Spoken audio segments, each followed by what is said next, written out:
Hello, Facebook. Jeff Chrisjohn here. Excuse me, I just woke up. My water a little bit cold, so in the car charging my phone up and stuff like that. Interesting day though, interesting day.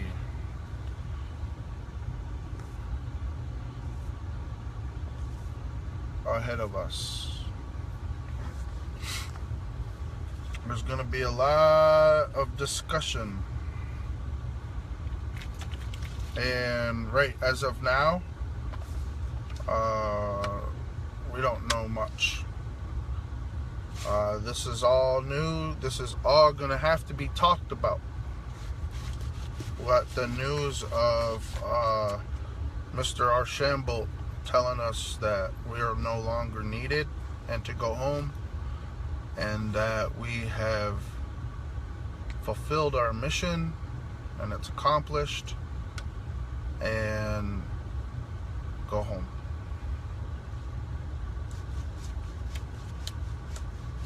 Like, how do you respond to something like that?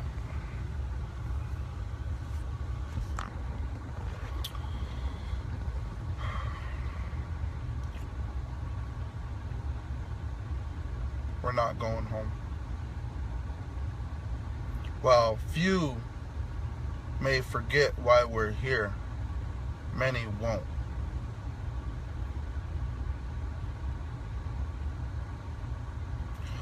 While some may cross that river, some will never. So what do?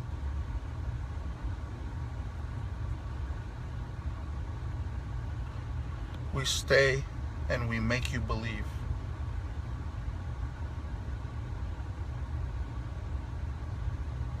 This is a belief. This is a way of life. You cannot absolve yourself from these things. We have been taught since the moment we're small to these moments right now that were prophesized and we've been warned against.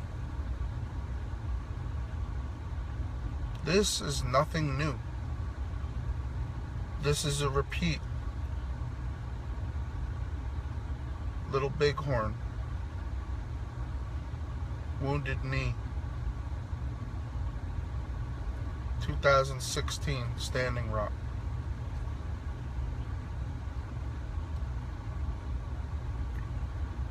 People of the Standing Stone is my tribe.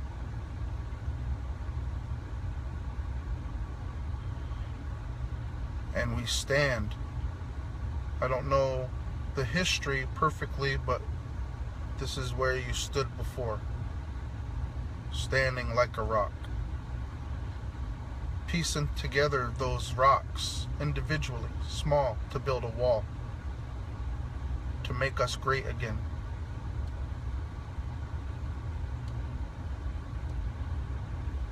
One person is not important, but one person with a million other persons is. While we all can't make people believe, while we can't make us, like, what is your plan for the future?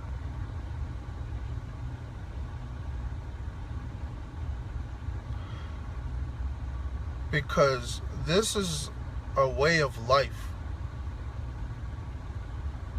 The pipeline is funneling in meth. The pipeline is funneling in corruption in the higher states. The pipeline is funneling in racism and face-to-face racism. While I understand your stand, I do not agree with it. Ocheti Shikoi, we're gonna stay. This is treaty land, and we're gonna fight for it.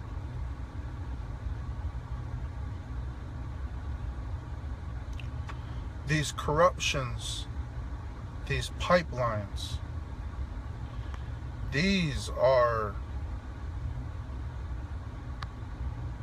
putting these poisons into our community.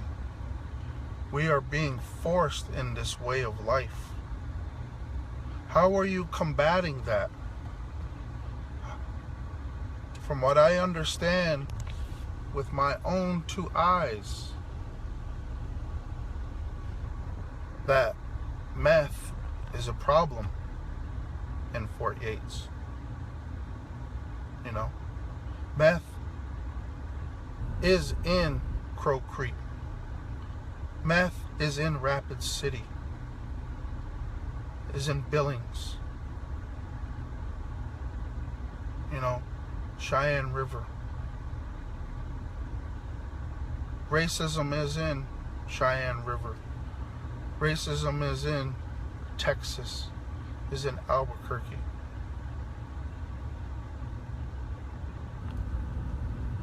These are important.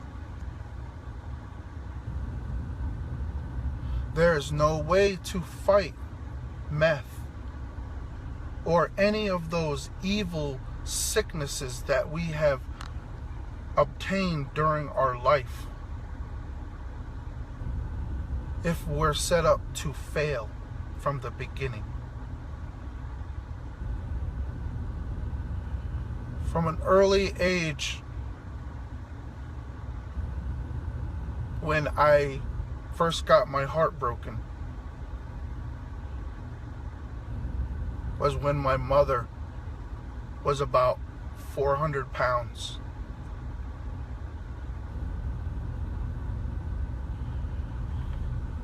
And we wanted to race on Thanksgiving Day at Denny's when we had nothing. And she couldn't run. She tried.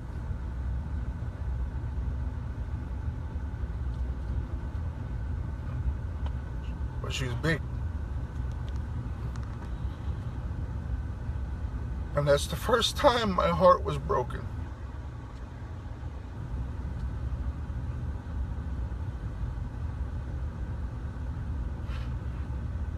She's depressed. She's oppressed.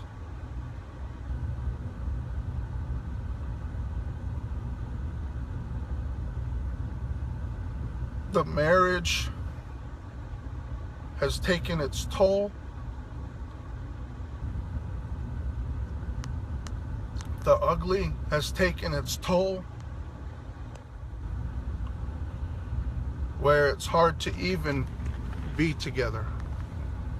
You know, I grew up no different than most people. I grew up just like you.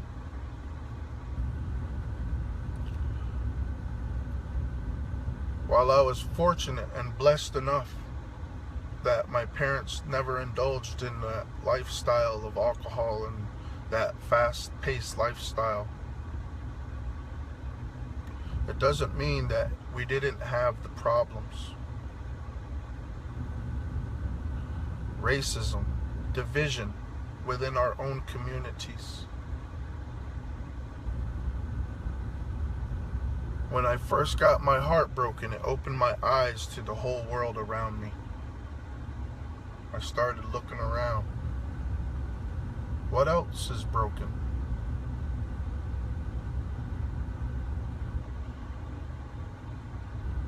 And it hurts when you actually can look at it. So when I walk My first inclination of everything is ugly. When I look at something, it's ugly. I've been taught this, programmed to think ugly.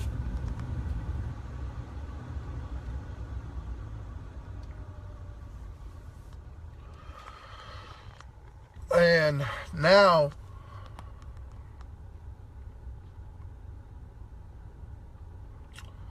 since facing death and walking hand in hand with it through diabetes, my legs are numb most of the time. By fighting the depression, I have one eye. I had surgery on it. So I don't wear contacts in both eyes. Even if I wore glasses, I'd see out of both eyes. So but I've been living for 3 years with only seeing out of one eye. My legs and my arms don't heal like they used to.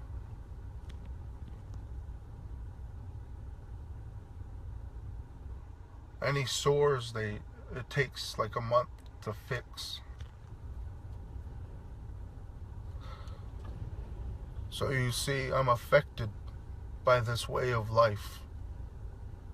I told you, I played video games all my life. 15 hours a day at points. I love it. It was fun. It was the best. It was the best. I loved it.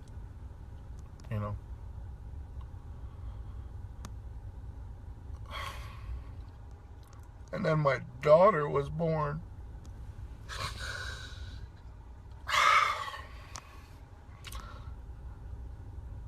And then that's when we got separated, me and my ex.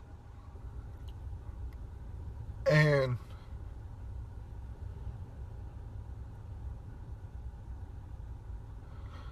I started to see the ugly again. My daughter woke me up again because I was asleep. But I was already too far blown, 290 pounds, I think I was. The damage is done. I did my damage to my body already.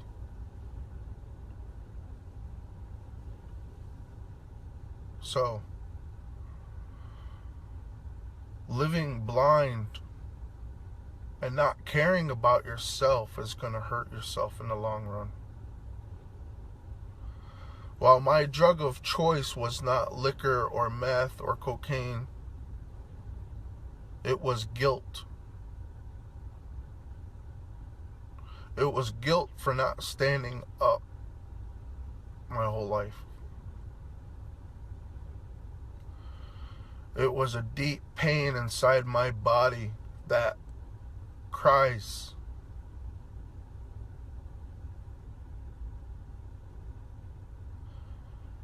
I'm talking about deeper. I'm not talking about surface levels. See? Because I can smile, I can change it, if I want to. I can be happy-go-lucky. It's instant, There's no faking, But is there faking? I don't know. I don't know. Maybe.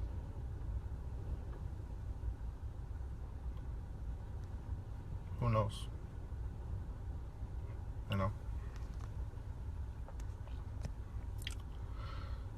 So you can listen to me or not, It's all good. But I know guilt, and I know depression, and I know oppression.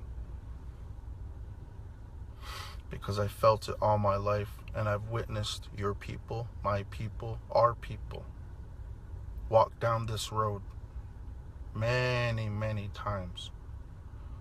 Your own relatives, my own relatives, my immediate family members. I've watched it. I've seen it. And it doesn't need to be a drug. You know, it can be money. It can be worrying. It can be fear. Like I said, we're set up to fail from the start. Now, while we're given the opportunities in life to do anything we want, we still succumb to that level of oppression, to where we are separated away from state, away from people.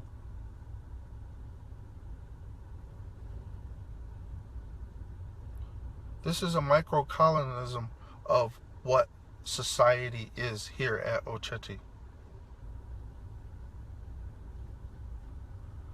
We're not free from anything. We're not free from rape. We're not free from meth. We're not free from alcoholism. We're not free from ego. We're not free from self-loathing. We're not free from lazy. We're not free from all of these things because we come from society. These things are placed upon us. We cannot run. You can never run. You can only stand. That's it.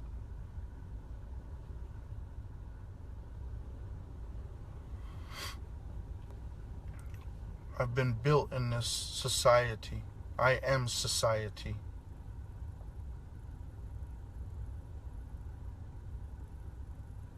So it hurts when my people are oppressed, because I will never want that for them, ever.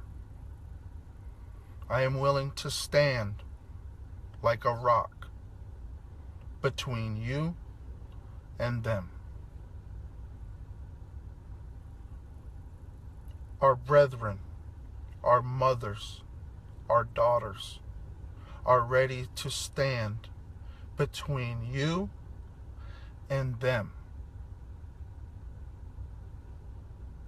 We are protectors. We are not survivors. We are warriors. We're not the army. We have different perceptions of what a warrior is.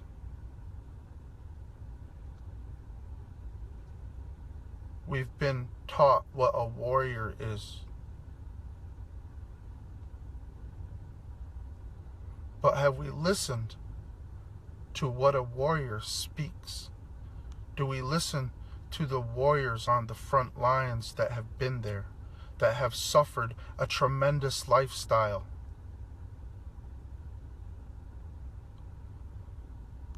When do we hear the words of the warrior? Who is a warrior? Is a warrior a guy with a gun and a bulletproof vest and a mask, with combat boots, hitting like unarmed people? Is that what a warrior is? I don't know.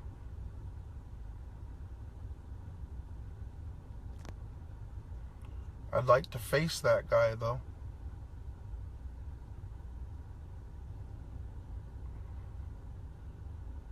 I'd like to let him beat me to death, and I will not raise a fist.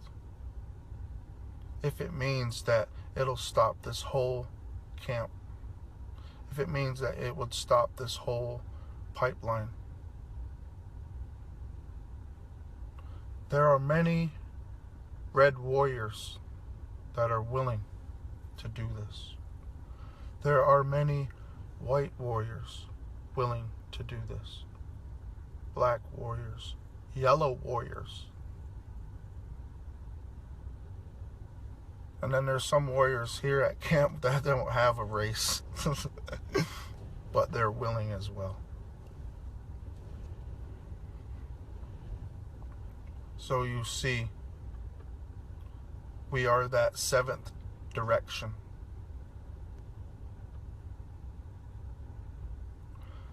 We are the people standing between this way of life and that way of life. So as you see, we cannot go home.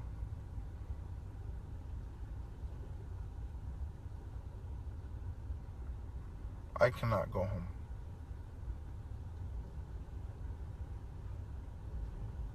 Celebration, honoring,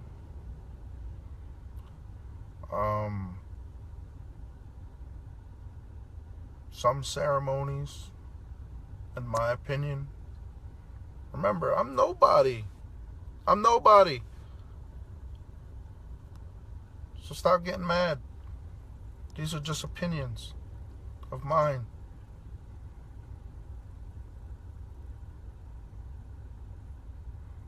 You know, we all have to own our own things. We all have our own demons. We all have a way of thinking. It's not mine. It's not yours. Whose thinking is it? What have we been taught? Who has taught us? Who has taught us in schools? Whose books are we reading? Whose churches are we sitting in?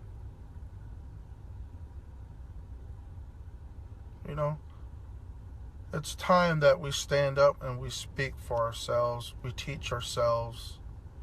We're plenty capable enough.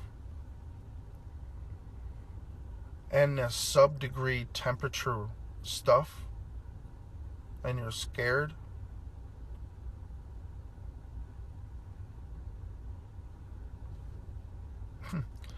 If you want to absolve yourself of the camp, that is good. But me, I would go the opposite direction. You know, not be afraid of putting buildings and stuff here, bringing tractor trailers here.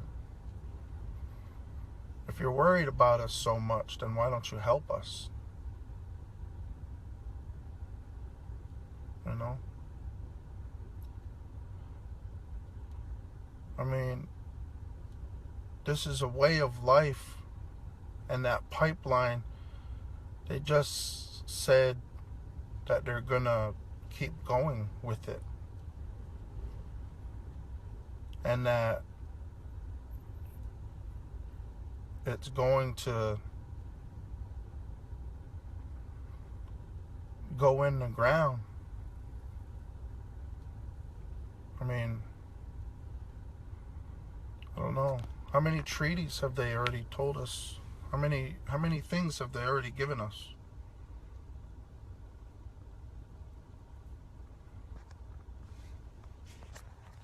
So, but I'm nobody. I'm not in charge. You know, it's good that you're in charge. You know, not me. You know, you guys, President Obama. You know, Dave. You guys are in charge, not me. You know, what you say goes. You know, if you guys wanted to kick me out, if you guys wanted to do anything, you know, I'm one man. It's easy to do that.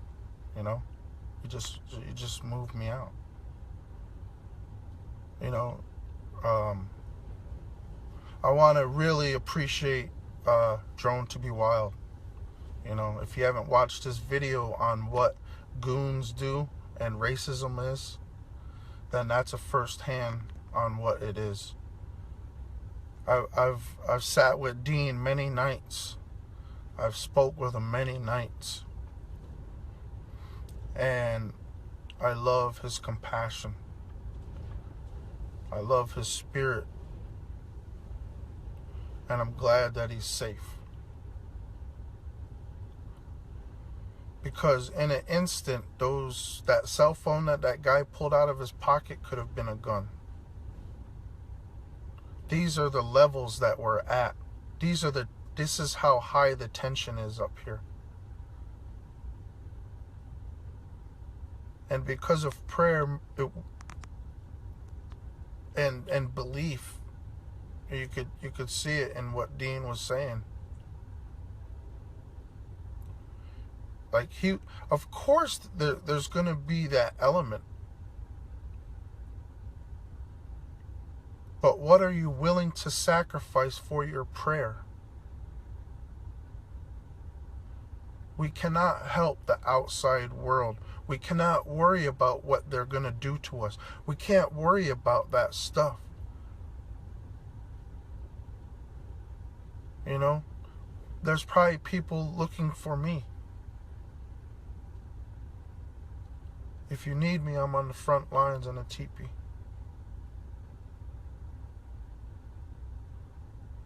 You know, I'm usually there all day long.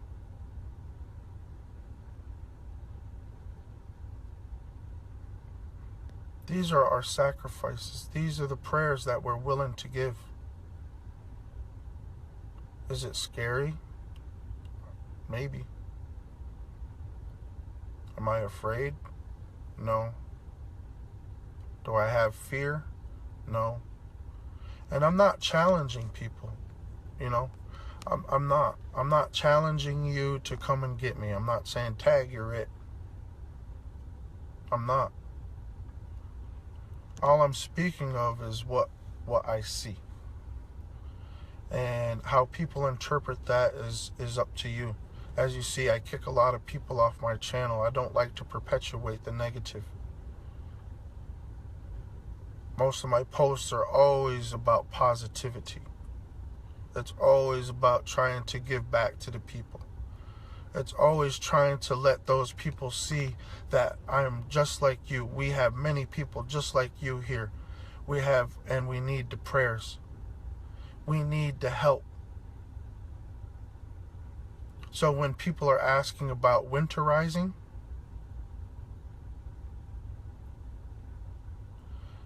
it's not a joke. Yesterday, this is a perfect example. Yesterday, it was, the lowest it got was 27, I think, or 24. Okay, it dropped. It's down to negative 11 or 11. I think it's negative 14 with the wind chill. But that degree separation is another level of cold. Like, there's a level of cold to where you're like, oh, it's cold. And then there's another level of cold to where it's like, I need to be around something heated. So preparation is key. That's why we've been preaching it. Winterization. Don't come up here unless you're ready. So let me see if this is on. I'm going to show you really quick. If you can see the snow buildup on this little Coleman tent. Look, to the top, and it's only not covered because the wind is shooting at about a steady 30 degrees.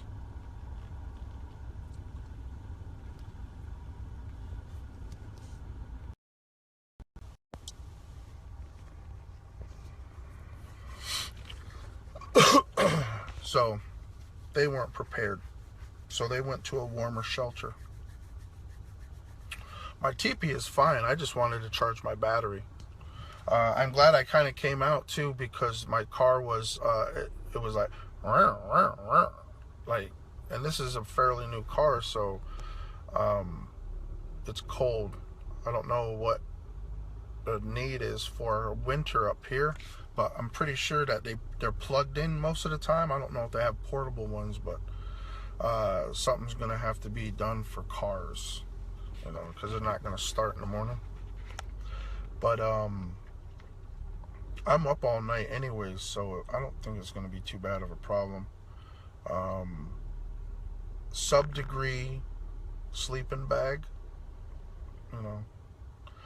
I didn't even have any heating element in there, and I was warm. I was not on the verge of sweating, but it wasn't cold by any means.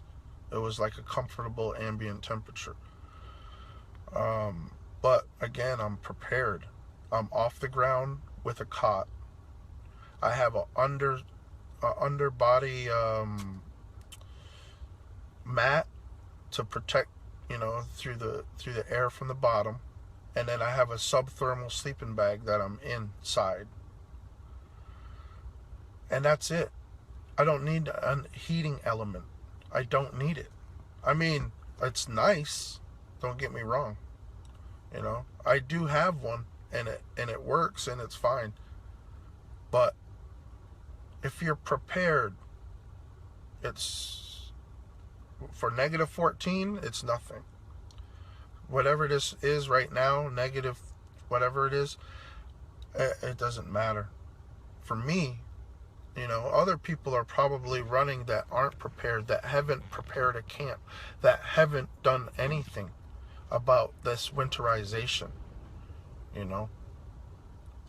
So those people might be freaking out and like wondering what to do. But I was ready. It wasn't a joke. Every time we asked for donations and things like that, everything that is from donations that I've received. So thank you. But again, I knew how to utilize those donation gifts. I took what I needed. Let everyone else have whatever they need. I have what I need to survive.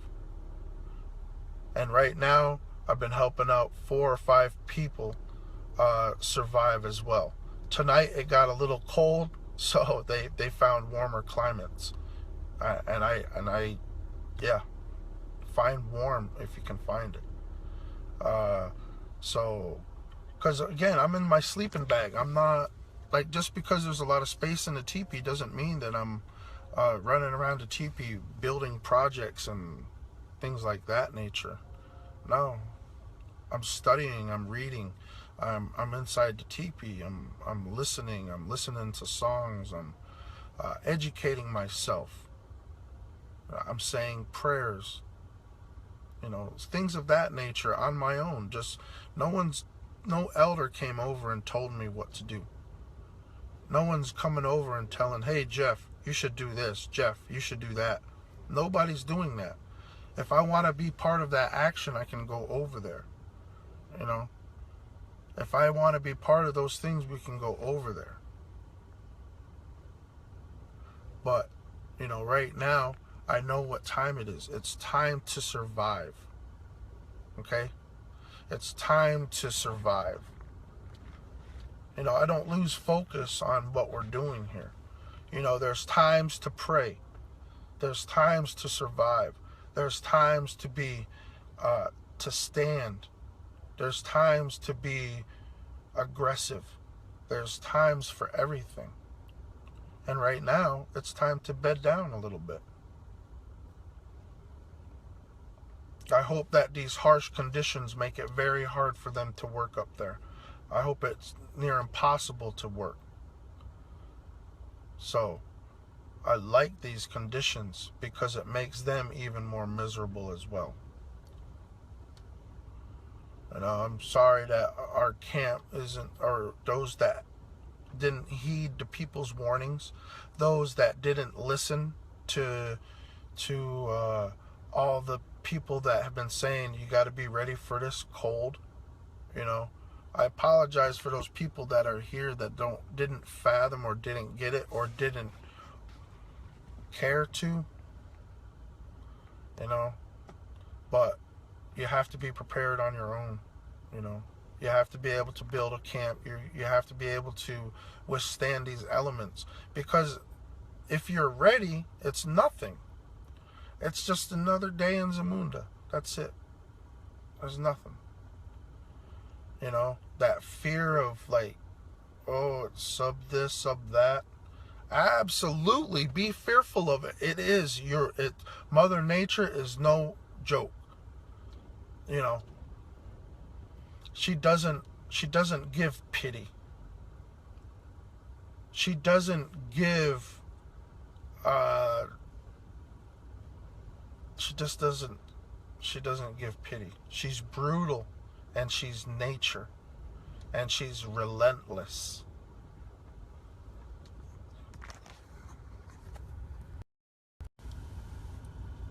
See that?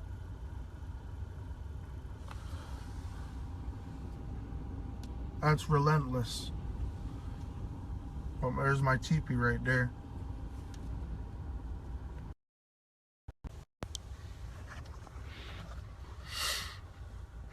So she is very relentless. So you gotta respect her, you know. And I do. You know, that's why I built camp the way I built my camp. It's not even finished yet. It's only like 75%, 70%. But so far, so good. You know, mission accomplished. Now I'm seeing where the errors that I made in building my camp, and now I can fix them. And then after I do that again, then I'll take a look at my camp again, and then I'll go through the whole checklist, and I can see where I can improve. And then I'll see where I can improve from there until I feel comfortable enough that I'm not worried about 80-degree sub-temperatures. Right now, I'm not prepared for 80 degrees maybe.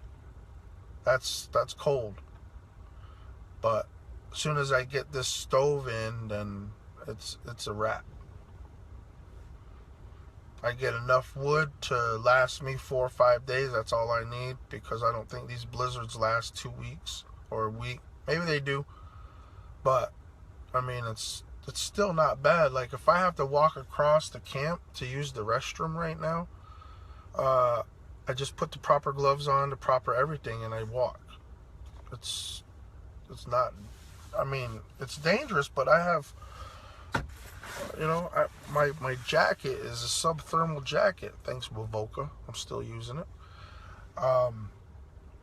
So, you know, you just have to be properly prepared, and you will be fine.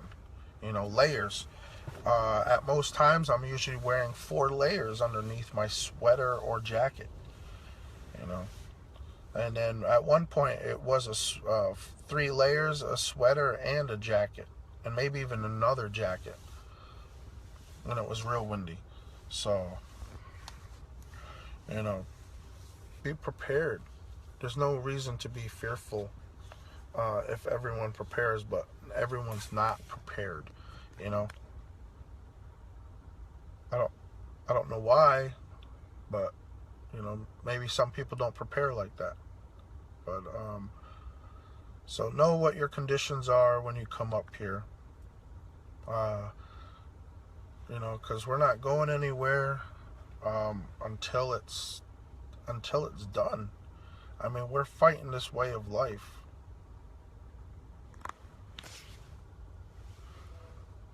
Which is ironic, because you see this little dot right here? That's a NoDAPL light, if you've been wondering. That light is about a mile away. That's how big that light is. It's not a star. And right now there's probably about 70 lights overlooking that pipeline. Probably about 150 to 200 officers watching that pipeline. Then you have private citizens watching the pipeline behind them, so that no one can get in there and infiltrate. You know, this is a big organization, man. You know, they're doing it, and they're doing it the right way for them. You know, if they were to gear up against for a war. So I give them credit. You know, I give them credit for believing in what they're doing and going all out. You know, so I give them credit because it's working. You know, it's very good, and the tactics are beautiful. I'm in awe. You know, sometimes I think you're gonna slip, and then you're good. You know what I mean? So good job. You know, you have people intimidated. You know, you have a lot of people in fear, and then now that everyone's absolved themselves of this, you know, now we can let the people that are really here to be here and protect this way of life, let us do some praying, you know. Let's get started, you know. It's time. Get in those lodges, you know. I haven't been in a lodge in almost 10 days, which is weird. You know, and that was my choice, because one lodge or two lodges I seen, I probably could have gotten in them if I felt like I wanted to go. So that was my choice. Maybe those are bad choices. You know, I didn't go in. Maybe I should be going in more. You know, I don't know. But there's just so many things going on. There's just so many prayers that need to be said.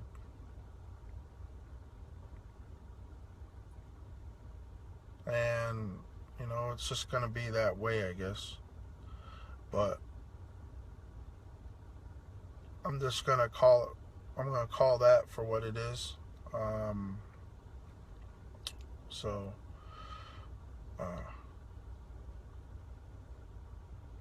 For those that are coming, be safe. Be very, very safe, please. There has been loss of lives in wrecks. Not directly related to camp, but there have been. Okay? There have been our brother Brian, the front lines water protector, got in a wreck, going home to just for a little bit and then come back. Got in a wreck. You know, I don't know how severe it is, but you know, our prayers are with him. I just hope everyone's safe. You know, I understand why people are saying that everything is safe, but be prepared. That's it. Just be ready. Because it's going to get tough now. And we have to be ready. You know, we're making our decisions for the people. And it's going to get tough then. For everyone. So, got to get ready. But I'm just going to take a break, you know. My water's almost thawed out. So I'm going to finish that. And then maybe venture over for an exciting bathroom walk. So, everyone's good, you know. Everything's good here at camp. I mean, there's people that are scrambling to get ready and to do all these other things, you know. But other than that, there's a few people doing that. But a lot of people that are hunkered down that have been preparing for this are just here, you know. We're in survival mode right now. Until this little squally is done, you know. That's just how it works. If she gives us bad weather, we respect it. We huddle up, and then she brings in the sun, and we go out and, you know, do our thing. So, thank you guys for listening to me, and I hope it helps a little bit. I've been inboxed so many questions about this and that and all those things, and I don't have the energy to respond to a lot of people. But Drone does have a